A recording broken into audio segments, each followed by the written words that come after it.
తాజాంశాన్ని చూస్తున్నాం. రాష్ట్రంలో 5 రకాల భూములను 22A జాబితా నుంచి ప్రభుత్వం తొలగించింది. ఇక మరిన్ని వివరాలు మా ప్రతినిధి కృష్ణ అడిగి తెలుసుకుందాం. కృష్ణ, 22A జాబితా నుంచి ఏ భూములను తొలగించారు, ఆ వివరాలేంటి? షాహీన్, రాష్ట్రంలో ప్రభుత్వం భూ యజమానులకు సంబంధించి ఒక కీలక నిర్ణయం అనేది తీసుకుంది. ఏదైతే గత ప్రభుత్వ హయాంలో ఈ భూములు ప్రైవేట్ భూములకు సంబంధించి చాలా వరకు కూడా 22A పెట్టారన్న ఆరోపణలు పెద్ద ఎత్తున వచ్చాయి. ఏదైతే గత ప్రభుత్వ హయాంలో పార్టీ వైసీపీ నేతలు కానీ లేకపోతే ప్రభుత్వానికి చెందిన వారు కానీ కూడా ఏదైనా భూమి తమ అనుకున్న ధరకు కొనుగోలు చేయాల్సి వస్తే వాటిని కనుక యజమానులు అంగీకరించకపోతే వాటికి ఇబ్బందులు కలిగించేలాగా ఈ 22A జాబితాలో పెట్టి ఒక లిటిగేషన్ క్రియేట్ చేశారనే ఆరోపణలు, ఫిర్యాదులు కూడా పెద్ద ఎత్తున ప్రభుత్వానికి వచ్చాయి.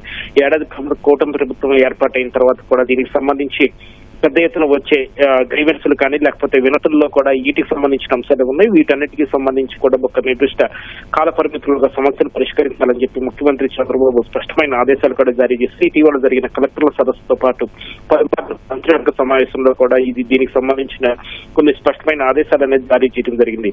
ఇందుకు అనుగుణంగా రెవెన్యూ శాఖ ఇవాళ కీలక నిర్ణయం అనేది ఒకటి తీసుకుంది.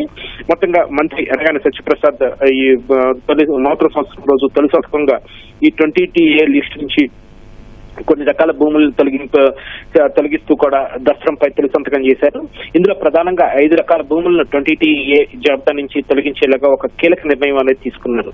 మరో మిగిలిన 4 రకాల భూములపై కూడా త్వరలో మంత్రివర్గ ఉపసంఘంలో చర్చించి ఈ మేర నిర్ణయం తీసుకున్నట్లు ఇక్కడ వెల్లడించారు.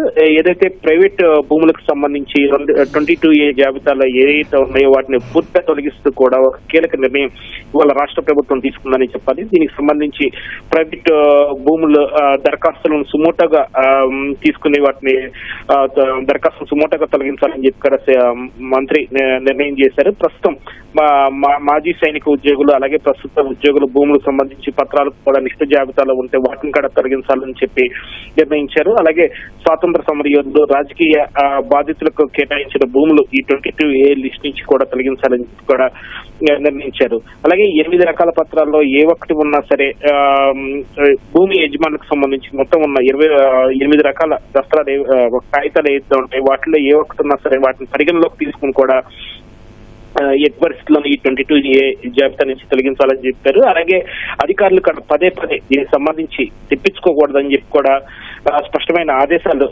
జారీ చేశారు. మొత్తంగా చూస్తే కనుక నూతన సంవత్సరం బహుమతిగా భూ యజమానులకు ప్రభుత్వానికి భారీ ఓరట్ ఇచ్చిందని చెప్పాలి. ఏదైతే రైతులు భూ యజమాన హక్కులు రక్షించడమే తమ ప్రభుత్వం ప్రథమ కర్తవ్యంగా పనిచేస్తుందని చెప్పి కూడా మంత్రి అనగానే స్పష్టం చేశారు.